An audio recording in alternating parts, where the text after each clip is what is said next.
who has lost. Yes. You know, there are things you could do with that long period that could be prejudicial to the incoming president. So that is what informed the short period. I think the one good thing this year, if I'm not wrong, statistically, it may not be possible. We may not have a rerun because of the 50% plus one.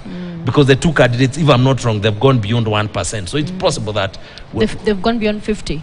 they've only done below 1%. The two others. Yes. The two others. You see, once you do below 1%, one even considered. It means that the ones who are left will actually get the 50% plus one, which is a good thing, because I think the one thing Kenya cannot afford is another election. And especially because if these candidates are this close, even if you run there, it's probably going to be about the same. It may change a few hundreds, because you see, those two did not make a huge impact. So even if you remove them, it's not like the election is changed.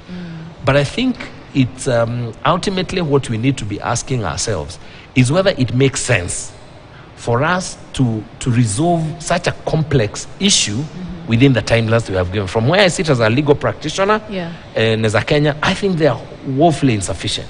And I don't think we do justice to that case.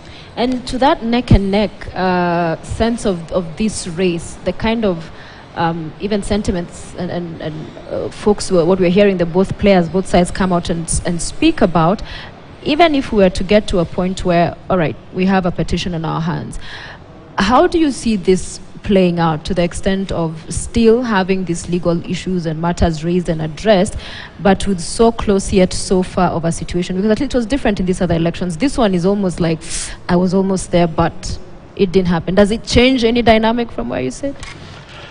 Interesting question. There's two kinds of petitions, or two kinds of disputes that you can take to the Supreme Court by way of a presidential petition. You can take a petition like the petition in 2013 that was a qualitative dispute. You question the quality of the election, and you ask the Supreme Court to look, and I believe in 2013 the issue